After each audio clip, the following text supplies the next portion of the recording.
La dinastía Qing, de origen extranjero, reinará en China durante casi 3 siglos y será la última en ocupar el trono.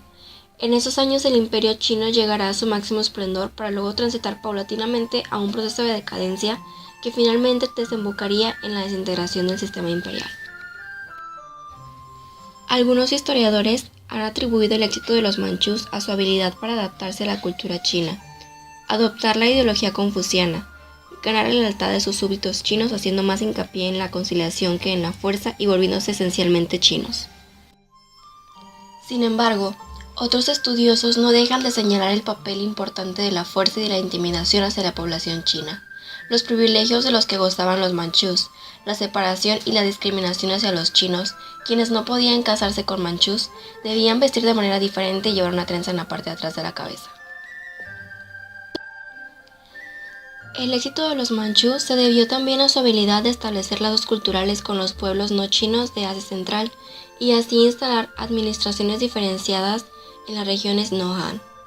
A pesar de la adopción de muchas costumbres chinas y oficialmente de la ideología confuciana, los emperadores manchús conservaban su interés en la caza, hablaban su lengua y eran devotos budistas.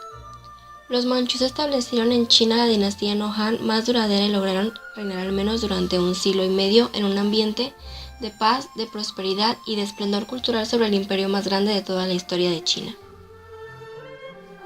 Los grandes emperadores. Kangxi es considerado el emperador más importante de la dinastía Qing y el primero en presentarse como un soberano confuciano de la usanza china. Kangxi se interesó en el estudio de los clásicos confucianos, patrocinó la publicación de un diccionario de caracteres chinos y una enciclopedia de 5.000 volúmenes, fomentó las letras, las artes, la manufactura de porcelanas y la caligrafía, y dio instrucciones para que los príncipes estudiaran la lengua china a fondo. Kangxi estableció el mando de los manchús sobre toda China, contuvo rebeliones internas de generales poderosos y conquistó Taiwán, dominó a los mongoles en el norte y en Asia Central, aseguró la soberanía de China en el Tíbet. También frenó el avance de los rusos hacia el Pacífico y en 1689 firmó con Rusia el primer tratado de China con una potencia europea, el Tratado de Nerchinsk. Kangxi tuvo 56 hijos e hijas, de los cuales sobrevivieron 8 mujeres y 20 varones. El que lo sucedió en el trono fue su cuarto hijo. Este fue el emperador Yongzheng, quien a pesar de su inicio dudoso fue un emperador eficiente aunque rígido e intolerante. La prosperidad de China se manifestó en el aumento de la población, la intensificación de la agricultura, la multiplicación de mercados y el incremento de actividades comerciales regionales y nacionales que respondían a las necesidades de los cada día más numerosos centros urbanos. Administración. Al principio de la dinastía, una parte del poder era ejercido por un grupo de príncipes manchús, quienes dirigían 5 de los 8 estandartes. El emperador Yongzheng acabó con este grupo poniendo los estandartes bajo sus órdenes y creó el Gran Consejo de 5 o 6 miembros que trabajaban con él directamente.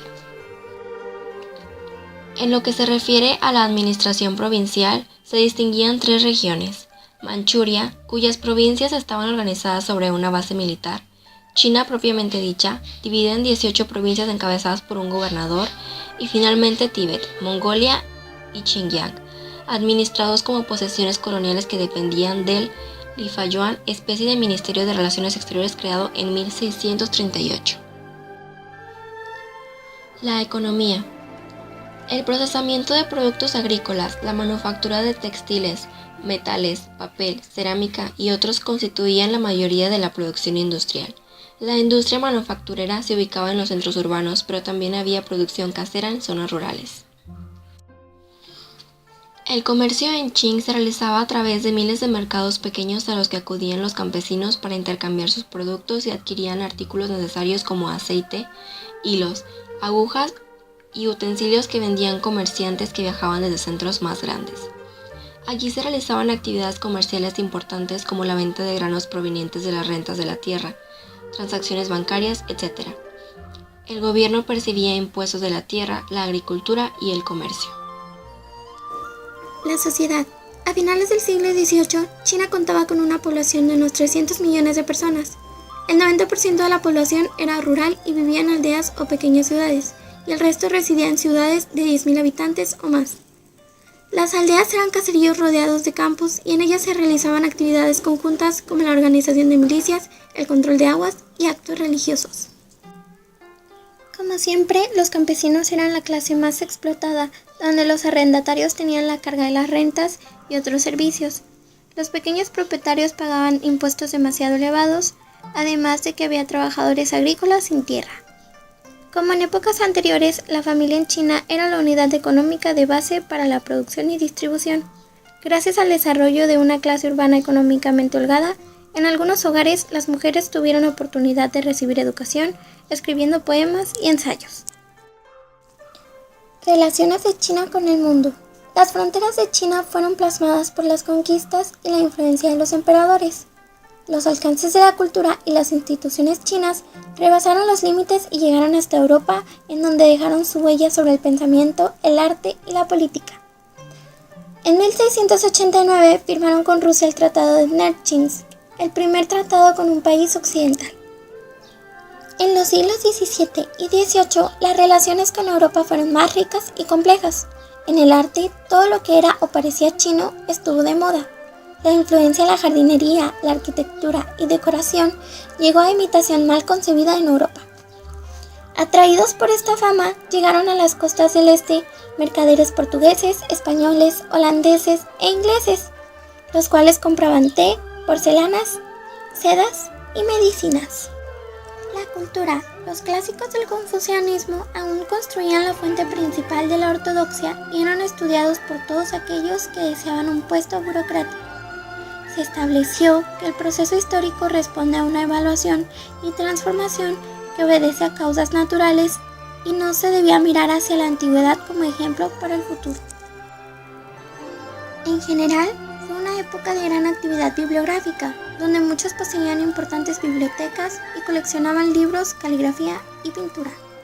En la pintura se siguió con las tendencias principales, la tradicionalista, en donde se pintaba naturaleza, y la individualista, que tenía una mayor originalidad y a veces un espíritu de excentricidad. En las porcelanas se llegó a tener una gran perfección, que tuvo influencia sobre los estilos de cerámica en Europa. El principio del fin.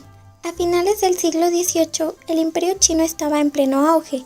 Sin embargo, comenzaron a aparecer signos de deterioro que provocarían el fin del sistema imperial. Años de paz y relativa estabilidad provocaron un aumento en la población que desembocó un desequilibrio. La peor carga la llevaron los campesinos, cuyo nivel de vida sufrió un gran deterioro.